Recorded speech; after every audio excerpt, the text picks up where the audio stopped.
It summarizes in some ways what the topic is going to be this morning. So let us read the Word of God that comes from the Gospel of 1 John, the letter of 1 John, chapter 2, verse 9 to 11. You can read along with me at the screen. Anyone who claims to be in the light but hates a brother or sister is still in the darkness. And anyone who loves their brother and sister lives in the light, and there's nothing in them to make them stumble. But anyone who hates a brother or sister is in the darkness and walks around in the darkness. They do not know where they are going because the darkness has blinded them.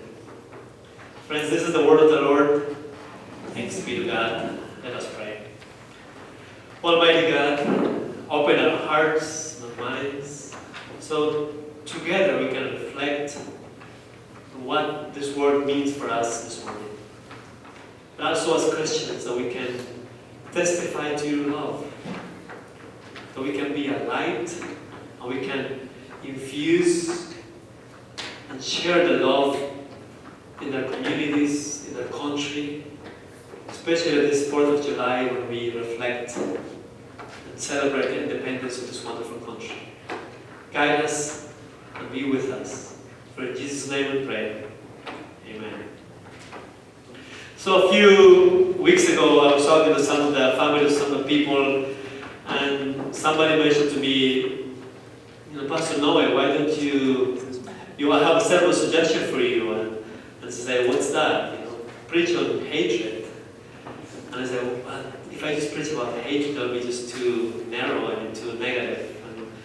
But I asked her, why do you like to hear a sermon about hatred? And she said, because in my family, every time I get together with my children, with my grandchildren, there's somebody who says, I hate Mr. Obama, or somebody says, I hate Mr. Trump, or I hate so-and-so, I hate this idea. And she said, I just don't feel comfortable when somebody says, I hate. And I thought about that conversation, and I was talking to some other people, and of course, watching the news, nobody can escape to this reality of this division and tension and this hostility that we're living right now. So I thought about how can I bring a word of God and a message that can be encouraging for all of us, yet we can reflect about what's happening in our country. And I went, of course, to one of the letters that talks so many times, from chapter 1, 2, 3, 4, and 5 of the first letter of John. Is always the same: love one another, love each other. And it says, you are the children of God. So I thought this would be a good way to share with you a message about this topic. But I want to start with a story that happened to me to illustrate about this message. A couple of years ago, when I was going to a Home Depot during the Holy Week, I was wearing my clergy collar shirt, but I don't use it very often because I'm not.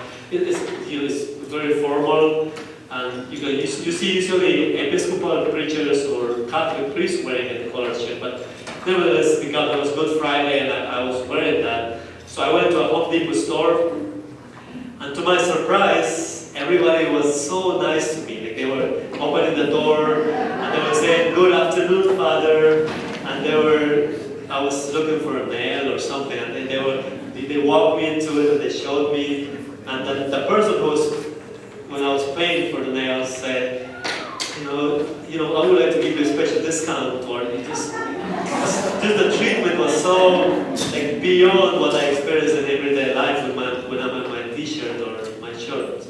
So that made me think, well, people have assumptions. Maybe they thought it's Holy Week, is this Hispanic guy with his scholarship, he must be a Catholic priest, right? So that's why they say, "Good afternoon, Father." So that takes me to another quick story. When I was in North Carolina, 85% of Hispanics in North Carolina are Mexicans. So of course, everybody thinks that anybody that looks like me, they're Mexicans. So I came up with a way to introduce myself. I think I shared this with you before. I used to say, "Hi, my name is Noe Juarez. I don't eat tacos. I'm not Catholic, and I'm from Peru, and Peru is not in Mexico." So it was a good humorous way to introduce, but I do like tacos, but I just don't know how to eat tacos. It's very messy.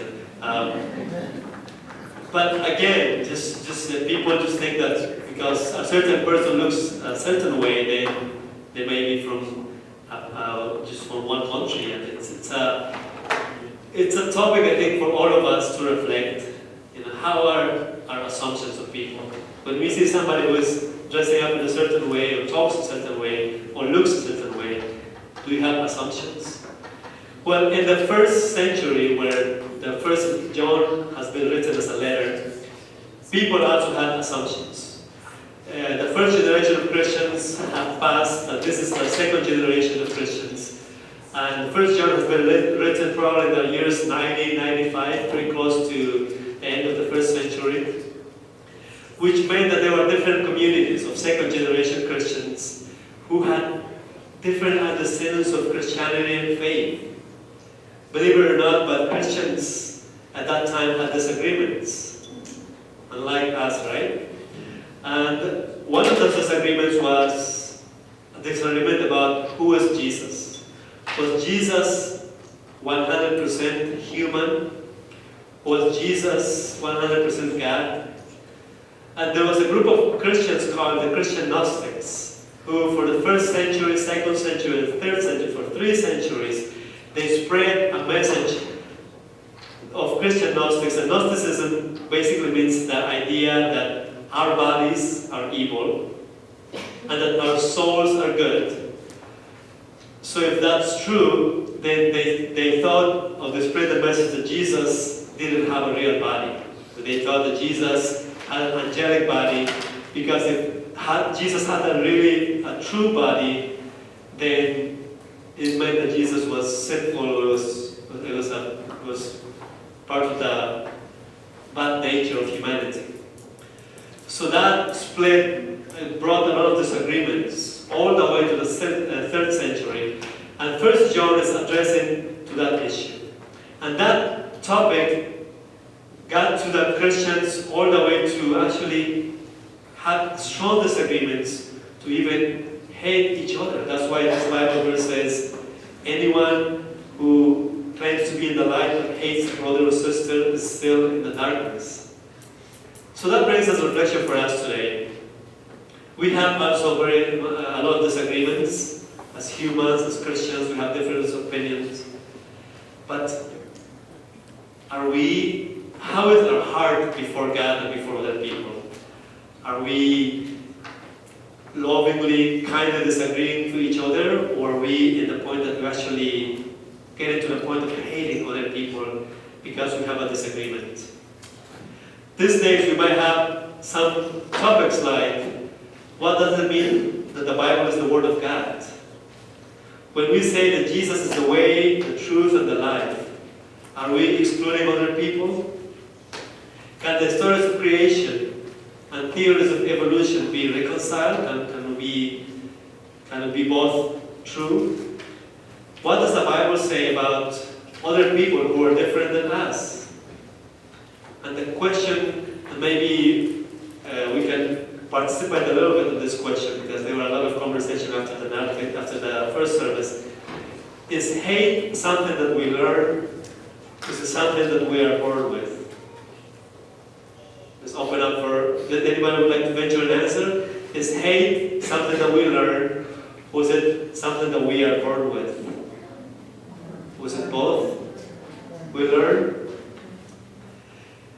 I think I would agree that we mostly learn, like any other behaviors, but yet we might have some sinful nature in us that leads us to that kind of behavior. But I think we mostly learn how to hate other people. So these are just some examples of what might be some disagreements. And perhaps one way to respond in the midst of all of this disagreements and even tensions and hostility and hate is to say, Let us agree to disagree. But let us keep learning, and more importantly, let us keep being friends. And I can testify here at Highland in my 5 years of ministry, there are people who might have different opinions about different topics, but you can still be friends. And I think that's wonderful, it's beautiful. And I encourage you to keep doing that. Dr. Michael Wilson has mentioned in one of his sermons that relationships are more important than opinions.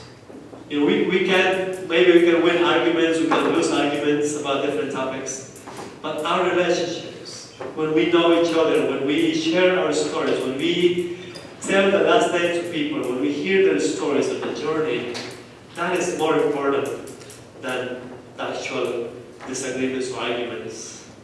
Dr. Rabin has mentioned in one of his sermons one time that it's easy to talk about Muslims or immigrants or conservatives, liberals, or whites or Jews or Hispanics or blacks. But when we actually know people, it's really hard because we actually know who, maybe if somebody is Muslim or immigrant or Hispanic or black, because we know their journeys.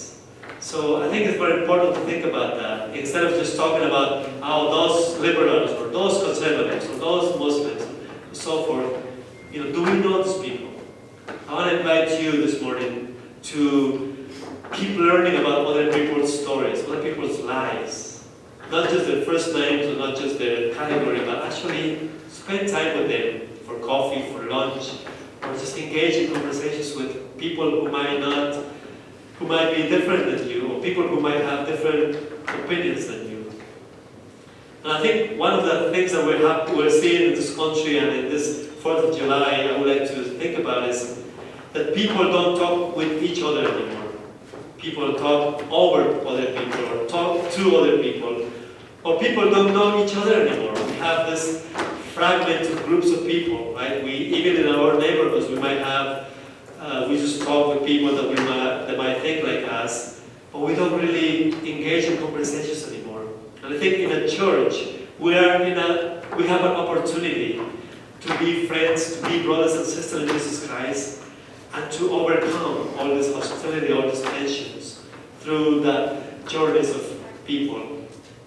It's so interesting to me that in chapter 3 on 1 John, it says that God lavishes His love on us, so that we should be called children of God.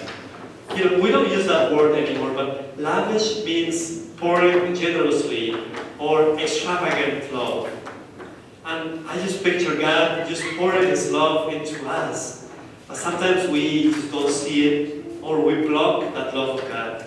And I just want to encourage you this morning to just keep asking God to help that love growing in your heart, growing in your family, so that you can keep sharing with other people.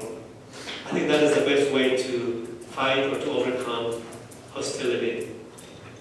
And I want to finish with this point of sometimes we Christians are being perceived by other people or non-Christians or the broader community as haters. Have you had this kind of conversations? Have people mentioned to you, well, I have read Twitter or internet or people who might not be believers, that they have the idea that we all Christians are haters. And that is not true, because at Highland, that all the people that I know are so loving, so generous. People that I know in Peru and North Carolina, Florida, here in Pennsylvania, I know that you are very loving. But why do you think some people see us as haters sometimes? Because I think the definition of hate is a strong dislike or ill will for someone. A strong dislike or ill will for someone. So I think in that sense, if we dislike certain groups of people or certain beliefs, or if we hold on to our beliefs so strongly, then we can be perceived as haters, because then they see us that we're excluding other people. We're telling them that we are the only way, or our understanding is the only way to live life, the only way to be a Christian. And that can be very dangerous. So we really have to examine our hearts and say, God, am I being perceived as a hater, or am I being perceived as a loving person? It's just a question to reflect. In the Bible, there are many stories about hate. Just a few things to highlight. One was in Genesis chapter 4, the brothers Cain and Abel. You know the story, right? Cain didn't like Abel because it says that God loved Abel's offering better than Cain's. So Cain came and was so jealous and angry to the point that he actually killed his own brother. And that became one of the stories of hate between families. Later on, we see Jacob and Esau. And Jacob was the younger brother, and Esau was the oldest brother. And Esau hated his brother Jacob because Jacob stole Esau's birthright. But later on, Esau reconciled with Jacob, and they became family again. Joseph and his brothers, you know the story. Joseph was hated by his brothers because he had many dreams, many visions about the future. In the New Testament stories, we see that Jewish people hated Samaritans because they were a mixed race. Or they had different, their beliefs were not the same as the Jewish who claimed to have the pure understanding of faith. Yet in the New Testament, Jesus came to overcome all this hate. Jesus loved the Samaritan woman. Jesus loved the lepers and gave healing. The lepers at that time were the marginalized and the forgotten. Jesus came to overcome hate with the sacrificial love. He gave his own life for us. And one thing I think we need to remember in this days of hostility is the Sermon on the Mount with his following words. It's actually in your bulletin. You can see the sermon notes and you can read this Bible verse. It comes from Matthew chapter 5, 43 to 44. Jesus said in the sermon, "You have heard that it was said, love your neighbor and hate your enemy. But I tell you, love your enemies and pray for those who persecute you, so that you might be children of your Father in heaven." Jesus continues to say, you have heard that said, you shall not murder, but anyone who is angry with a brother or sister will be subject to judgment. So Jesus is saying that being angry or hating someone may be equal to actually murdering or killing someone. And that's a very strong word for us.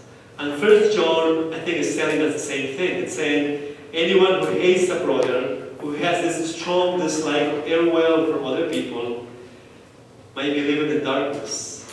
In chapter 3, it says that do not be like Cain, who belonged to the evil and murdered his brother.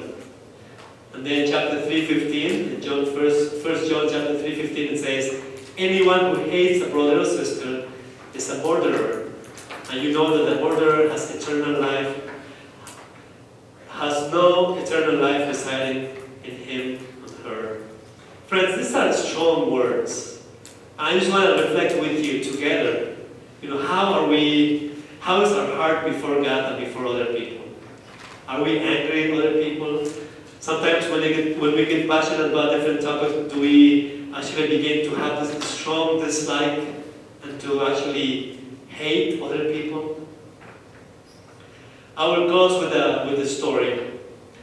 The author and speaker, Rick Lawrence, who wrote a Bible commentary on 1 John, he tells a story about his own life. He was going through a season of health problems, financial problems, pressure at work, and he was embarrassed to admit that his struggles in that season of his life. But when he was going through that, every week there was a mailbox with his name, but there was no address. They just say for Rick, and there was a little plastic figure of Phineas from the cartoon Phineas and Ferb, and maybe some of you remember this cartoon. And there was a word of encouragement to say, Rick, take heart, you are a great guy. And there was a Bible verse every time. And this happened for 8 weeks. And he was wondering who is writing or who is sitting in these boxes with this something that he loved. He loved the cartoons Phineas and Ferb. And the 8th week, there was a final note that said, you have 24 hours to find out who is writing these notes, or they would never reveal to you. So over a few hours, he started making phone calls, he started talking to his family, and because he was really intrigued, who is writing these notes, and he was very intrigued about this. And finally, he discovered that his daughters, 9 years old and 13 years old, are the ones who are writing these notes, preparing these boxes. And he says, once I found out the who and not just the what of the messages, I couldn't stop crying. I was so moved by this gesture. So friends, when we know the who, when we have the relationships, and not just the message of loving each other, the dynamics changes. And furthermore, the who in this story, in this letter, Jesus himself inspired the writers of the Bible to tell us to love one another. And Jesus himself is showing us how to love each other, given his own life. Therefore, the who, the messenger, the author of our lives, the author of this word, is here with us, helping us to love one another. So friends, may we lavish and just pour the love of God with each other, but also with the community, so that in this 4th of July, we can have more loving and more understanding with each other, instead of the hostility and hate that we see in the news. So my God, bless us. Let us close with a prayer. Oh God, just help us, all of us, to be more loving, more understanding, more caring for each other. Even if we have differences of opinions, or we will even have different agendas, help us to lavish the relationships and the love for each other. And help us as a congregation, as a community, to be perceived as loving people and not haters. And help us to infuse your love and to testify your love now and forevermore. For in Jesus' name we pray.